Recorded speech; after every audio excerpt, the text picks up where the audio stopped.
Hey everybody, welcome to another Flatware Friday that is actually not happening on a Friday. But today, Mr. Pishposh and I thought it would be helpful if we put together just a dedicated shipping video talking about how we ship utensils and how we ship flatware. We're actually going to start with talking about utensils first. And I was pulling out all my utensils to figure out how I was going to list them, what utensils needed to get put together, what I could list separately. I kind of had them all spread out. And so Mr. Pishposh, right, as he was looking at the display of utensils, the beautiful array, the plentiful utensils that I had, you know, and he's always thinking about, he's going to be shipping the things that I'm listing. And so he was thinking about how best to consistently ship utensils when they have a variety of lengths and sizes. Right, they do have a variety. So he had asked me, he said, you know what would be great, as before we get these listed, is if we could just find a box that would work for the majority of these utensils, and then he wouldn't have to, like in the past, either use a tube, just make a box or whatever. Because utensils are tricky. They're all different shapes and sizes. You can't just throw them in a bubble mailer or a stay flat. We were like, let's just get a dedicated box size for that. Now, fortunately, right about that time, I was approached by a company called The Boxery to check out their website and to check out their boxes. And so I said, Mr. Pishposh, why don't you go on the Boxery and see in their selection if they have something that would work for utensils? And they did. You ended up picking this one. Yep. Right? And why did you pick that one? So a couple reasons. One is it has the length, which is going to fit probably 98% of the ones that I measured downstairs. Also, because of the width, if you have a spatula, it's going to fit in there no problem, and there's still room for packaging. And you can fit multiples in there. So that was the best option for consistently shipping most of the utensils you're going to come across. Okay. And then we also kept in mind too, the top, you can fit a label on here. The shipping label fits easily on there as well. Okay, so do you want to just go ahead and put one together and show us how you're going to do it? Sure. They come like this. So the beautiful thing about it is they're kind of like really easy to put together. So in terms of assembly, that's it. I just use craft paper, packing paper. I pre-cut these, one sheet cut in half. In most utensils, you're going to have enough on either end to wrap that. I might save on paper and get that together. There's still a bit of room in there, so I'll probably take this one and fold it over. Fortunately,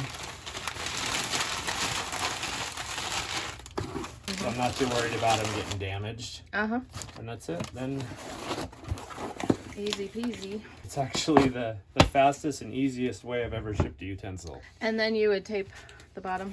Yeah, I just tape across here. So it's just one piece of tape, fold it over, and it's good to go. It's actually quite a bit lighter than a tube or a box that I have to make. Very good. So it always pays to have the right size box for the stuff that you know that you're going to be listing on a regular basis. Now we'll talk about flatware. We made like a short a long time ago about how we were shipping flatware, and we've just made a couple changes. So we just figured we'd just kind of share that with you as well. One of the changes we made is we used to use bubble mailers for our flatware. Yep. And then we've switched over to a stay flat. And part of the reason for that was, even though we had shipped hundreds and hundreds of packages in bubble mailers of flatware with no issue, we did not that long ago had an issue with some knives that arrived broken. And we just kind of started thinking about the added security or added Protection. To make sure it gets there safely. The other thing, I don't know, did you want to talk about the materials? We've been shipping in these because they were the most available, but this is all plastic, and it's always hated using these, but it was the best option. So we switched over, like I said, he switched over to these craft mailers that are a little more, they're paper basically, right? So they're biodegradable. The only issue is they don't make, or I have not been able to find one that's narrow and long. We came up with a way to make these more customized, but not spend a whole lot of time doing it. So I just have a little cutting board, and this seam is perfect right down the center. So all I do is I just kind of give a little angle and then just follow that line. Do it on the other side, and I'll make 2 of them out of 1.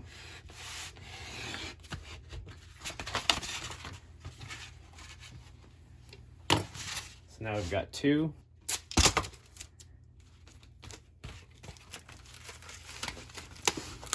Two for the price of 1.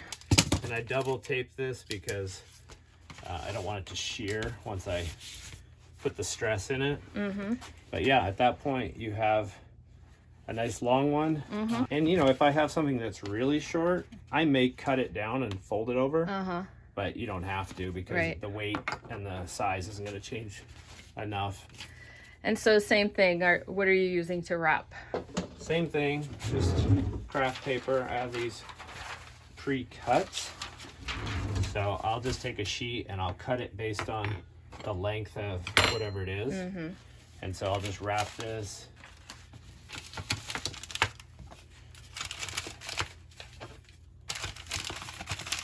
And then I'll fold these over as I go, just to kind of protect the edges.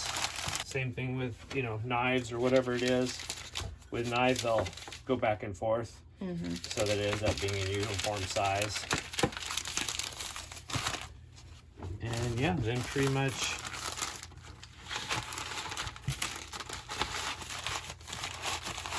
Nice.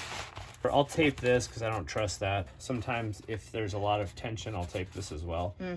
Okay, awesome. So we've actually, I was looking back, you know, since we started doing this, and our feedback, like a lot of times for flatware, mentions the secure packaging. So I think too, it being a stay flat versus a bubble mailer, it's just the perception of the customer, as well as that you like have a little extra protection on their package, right? And so that gets mentioned in our feedback a lot. That's pretty much, oh no, we were going to talk about like if it was 20 pieces of flatware or something. So what I would do is I would wrap the forks, spoons, knives, whatever it was. I'd wrap it like that, but maybe not as many. Maybe like 4 and 4 and 4. So it's still flatter. Yeah. Right. And that way, you know, again, they come more secure than they would if they're in a bubble mailer. They tend to want to flop around. Right, right. Okay, so, and then the only time you would use a box for flatware, we get asked this question a lot, when would you use a box? Okay, so this I would use a box. That's a lot of weight. It's probably like 50 pieces or 60. Yeah, that's like a set, right? Yep, a huge service for 12. So that weighs 8 pounds. Right. So I would not trust a bubble mailer or a stay flat. That would definitely be a box. Even if you could fit it in there. We could go to the boxery and we could order a slightly bigger size, just like that. Which, yeah, if we start selling more bigger sets, bigger lots. But you know me, I end up breaking things up. But every once in a while, it just makes more sense to sell flatware as a lot. But that's a subject for another day. So check out the boxery. We did get some of these from the boxery as well, so they have stay flats on their site. I don't have an affiliate link or anything for you on that, but right now they do have a coupon code for shipping, so it'd be 40% off your shipping costs. I'll put all the link to the boxery, and I'll put a coupon code down below as well, down in the description. So hopefully that helps you guys a little bit, and we will see you soon for another Flatware Friday.